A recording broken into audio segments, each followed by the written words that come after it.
साक्षांकन form कसा भरायचा त्याविषयी मी तुम्हाला सविस्तर माहिती सांगणार आहे आणि तुम्हाला साक्षांकन फॉर्म कुठे भेटणार आहे आणि तुम्ही कशा प्रकारे भरायचे सविस्तर माहिती आजच्या व्हिडिओमध्ये आपण बघणार आहे. चला व्हिडिओला सुरुवात करूया. एमपीसी मधून निवड झाली त्यांच्यासाठी हा साक्षांकन फॉर्म भरायचा असतो मित्रांनो. यामध्ये बघू शकता तुम्ही, यामध्ये तुम्हाला पासपोर्ट साईज फोटो इथे चेक व्हायचा आहे. इथे पासपोर्ट साईज फोटो चेक केल्यानंतर याच्यामध्ये तुम्ही बघू शकता या साक्षांकन नमुन्यामध्ये खोटी माहिती दिल्यास किंवा कोणती वस्तुस्थिती निर्देशक माहिती दडकून ठेवल्यास त्यांना अपात्र करण्यात येईल. कोणती राज्य शासकीय सेवा कायमचे अपात्र करण्यात येईल. मित्रांनो एमपीसीचं तुम्हाला साक्षांकन फॉर्म मित्रांनो याविषयी तुम्हाला सविस्तर माहिती याच्यामध्ये भरायची, खोटी माहिती द्यायची नाही. यामध्ये चला मी तुम्हाला सांगतो सविस्तर माहिती कशी भरायची याच्याविषयी सविस्तर आपण व्हिडिओला सुरुवात करूया.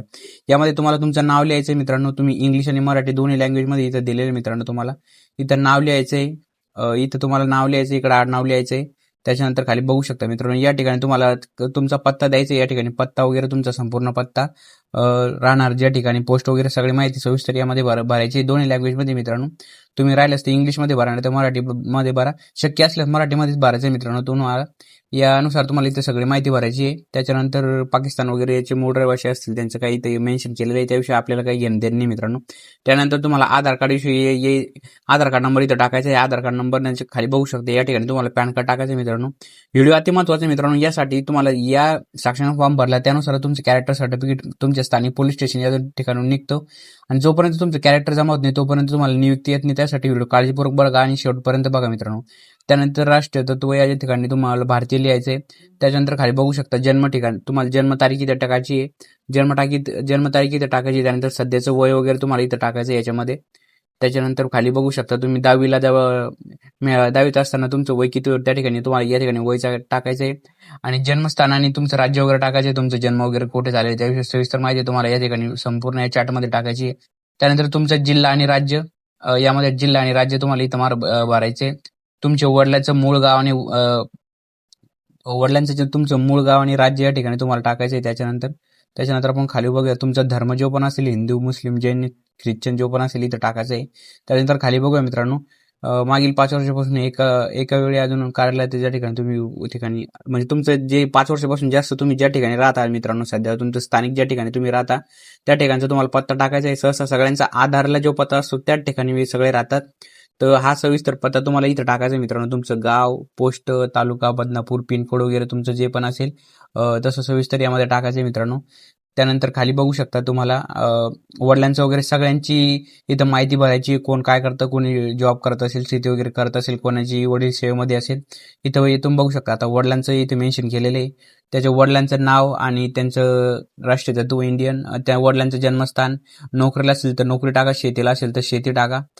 त्याच्यानंतर सध्याचा पत्ता, वडील वगैरे आणि कायमचा पत्ता म्हणजे तुमचा सगळ्यांचा पत्ता सहसा सेमच राहतो. याविषयी सविस्तर माहिती तुम्हाला यामध्ये भरायची. त्याच्यानंतर आईचं बघू शकता, आई काय करते, शेती वगैरे सर्व माहिती जशी मी तुम्हाला वडिलांची सांगितली तशी तुम्हाला संपूर्ण भरायची आहे. तुम्ही मॅरिड असाल तर तुमची पत्नी, वाईफ जे पण असेल त्याची सविस्तर माहिती इथं भरायची आहे. त्याच्यानंतर खाली बघूया मित्रांनो मुलगा मुलगी बाहेर देशातील शिकत असवार आल्यास त्याबाबत माहिती. कोणाचं काही शिकत असेल तर त्यांच्याबद्दल अर्धा वयाच्या 15व्या वर्षापासून शालेय व महाविद्यालय शिक्षणाचे सर्व ठिकाण व तुम्हाला ज्या ठिकाणी तुमची 10वी आणि पहिलीपासून 12वीपर्यंत तुमचं जे शिक्षण झाले तिथील माहिती तुम्हाला या ठिकाणी सविस्तर टाकायची आहे. त्या ठिकाणी महाविद्यालयाचं नाव टाकायचं, प्रवेश दिनांक टाकायचे, शाळा सोडण्याचे दिनांक टाकायचे आणि तुम्ही ज्या वर्षी उत्तीर्ण झाले 10वी 12वी इथं वर्ष टाकायचे समोर तुम्हाला. त्याच्यानंतर आपण खाली बघूया मित्रांनो. खाली बघू शकता मध्ये त्याच्यानंतर सेम तुम्ही जे कार्यालय सेवत वगैरे असतील, जे आधीच नोकरीला असतील त्यांच्याविषयी इथं माहिती मित्रांनो. तुम्ही आधी एखादी नोकरीला वगैरे असेल त्याची सविस्तर माहिती इथं तुम्हाला टाकायची आहे. त्याच्यानंतर आपण खाली बघूया अजून. व्हिडिओ शेवटपर्यंत बघा मित्रांनो, नक्कीच तुम्हाला महत्त्वाचं मित्रांनो हा व्हिडिओ खूप इम्पॉर्टंट आहे. यावर तुमचे स्थानिक पोलीस स्टेशन या ठिकाणी तुम्हाला तुमचं कॅरेक्टर जातं मित्रांनो. यावर तुमचं कॅरेक्टर जमा झाल्याच्या नंतर तुम्हाला नियुक्ती देण्यात येते. आणि तुम्हाला काही शंका वगैरे असेल तर तुम्ही नक्कीच मला कमेंट करून विचारू शकता.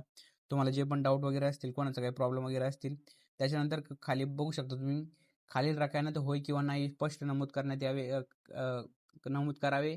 काही नमूद न केल्यास होय असे समजून नियुक्ती आदेश निर्गमित करण्यात येणार नाही. हे सविस्तर तुम्हाला हो नाही याच्यामध्ये माहिती भरायची मित्रांनो. तुम्हाला आधीपर्यंत कधी स्थानबद्ध केलेले आहे का, हो किंवा नाही याच्यामध्ये तुमचं जे असेल ते करायचं आहे. तुम्हाला आतापर्यंत कधी अटक करण्यात आलेली आहे का, हो नाही. हे सविस्तर माहिती तुम्हाला व्यवस्थित भरायची मित्रांनो. हो नाही, हो नाही. तुमच्या विरुद्ध खटला दाखल करण्यात आलेला आहे का, हो नाही. तुमचं जे पण असेल त्याविषयी सविस्तर भरा. हा साक्षांकन नमुना भरतेवेळी कोणत्याही न्यायालयात आपल्या विरुद्ध फौजदारी गुन्हा खटला गुन्हा दाखल वगैरे आहे का त्याविषयी सविस्तर माहिती याच्यामध्ये विचारलेली होय नाही त्याची तुम्हाला व्यवस्थित भरायची आहे.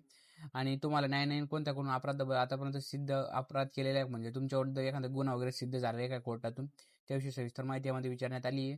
कोणती शासकीय किंवा अन्य कोणती प्रशिक्षण संस्था कार्यमुक्त केले काढून टाकलेली आहे का म्हणजे तुम्ही अन्य काही ड्युटीला वगैरे असेल गव्हर्नमेंट सर्व्हरला तुम्हाला तिथून काढून टाकलेले त्यामध्ये विचारण्यात आलेले आहे.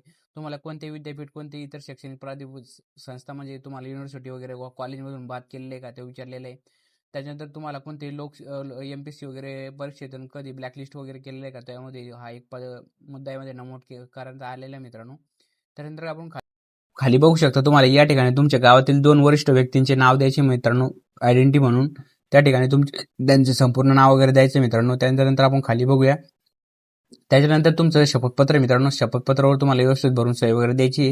हा साक्षांकन फॉर्म तुम्ही ज्या ठिकाणी तुम्हाला नियुक्ती देण्यात येते मित्रांनो त्या ठिकाणी तुमचा हा जमा करला जातो आणि त्याच्यानंतर SP ऑफिसला तुमच्या SP ऑफिसला हा साक्षांकन फॉर्म येतो आणि तिथून तुमच्या स्थानिक पोलीस स्टेशनला हा पाठवण्यात येतो. त्यानंतर तुमचं तिथून कॅरेक्टर प्रमाणपत्र निघतं मित्रांनो. एखाद्या वेळेस तुम्हाला बोलवतात नाहीतर तुमच्या आधार नंबरवर चेक करून वगैरे तुम्हाला त्यामध्ये जी पण गोष्ट मित्रांनो त्याविषयी सविस्तर म्हणजे जे कॅरेक्टर गुन्हा वगैरे असेल नील असेल त्याविषयी सविस्तर माहिती देऊन तुमचे कॅरेक्टर प्रमाणपत्र तुमच्या ऑफिस कार्यालयामध्ये जमा होतं मित्रांनो.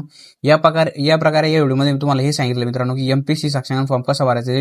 मार्फत निवड झालेली लवकरच तुमचे डॉक्युमेंट चेकिंग त्यासोबत घेण्यात येईल आणि डॉक्युमेंट चेकिंग सोबतच तुमचे साक्षांकन फॉर्म भरून घेतला जातो आणि तो साक्षांकन फॉर्म व्यवस्थित तुम्ही भरायचा मी सर्व प्रकारे तुम्हाला सांगितलेले आहे. आणि डॉक्युमेंट वगैरे तुमचे सगळ्यांना तुम्हाला व्यवस्थित ठेवायचे मित्रांनो. जे विद्यार्थी याच्यामध्ये कास्ट वगैरे मधून ज्यांचं सिलेक्शन झाले असेल त्यांनी कास्ट वगैरे नॉन सगळं व्यवस्थित ठेवायचं मित्रांनो. बोनफाईट वगैरे तुम्हाला कॉलेजमधून तुम्ही काढून घ्यायचं किंवा तुमच्याकडे TC वगैरे ओरिजिनल TC वगैरे तुम्हाला जे पण आता MPSC मध्ये जे विद्यार्थ्यांची निवड झाली त्यांना सगळ्यांना माहितीच आहे त्यांचे जे पण डॉक्युमेंट ओरिजिनल वगैरे तुम्ही सगळे व्यवस्थित ठेवायचे. अशा प्रकारे कोणाला अजून काही अडचण असेल साक्षांकन फॉर्म रिलेटिव्ह काही तुमचं पर्सनल प्रॉब्लेम असेल तुम्ही मला नक्की टेलिग्राम चॅनलला मेसेज करून विचारू शकता. नक्कीच मी तुम्हाला सगळ्यांना मदत करेल. कोणाला काही पत्त्या वगैरे विषयी असेल किंवा काही स्थानिक काही प्रॉब्लेम असेल त्यामध्ये त्याविषयी सविस्तर माहिती मी तुम्हाला देण्याचा प्रयत्न केलेला आहे. अशा प्रकारे मी सविस्तर तुम्हाला यामध्ये सांगण्यात आलेले की साक्षांकन फॉर्म कसा भरायचा आहे. या प्रकारे तुम्ही सगळ्या गोष्टी यामध्ये नमूद करायच्या आहे. वाटल्यास तुम्ही आधी याची एक झेरॉक्स काढून घ्या. या झेरॉक्सवर तुम्ही व्यवस्थित भरा आणि त्या झेरॉक्सची तुम्ही व्यवस्थित भरल्याच्या नंतर ती झेरॉक्सवरती पाहून तुम्हाला व्यवस्थित त्या प्रकारे तुम्ही हा साक्षांकन फॉर्म भरून घ्यायचा आहे. नक्कीच तुम्हाला या व्हिडिओचा फायदा होईल आणि कशा प्रकारे तुम्हाला साक्षांकन फॉर्म भरायचा आहे सविस्तर माहिती मी यामध्ये देण्यात आलेली आहे. आणि अजून कोणाचे काही डाऊट वगैरे असतील जे पण तुमचे प्रॉब्लेम असतील तुम्ही मला नक्कीच कमेंट करा. मी नक्कीच प्रत्येकाला रिप्लाय देतो मित्रांनो.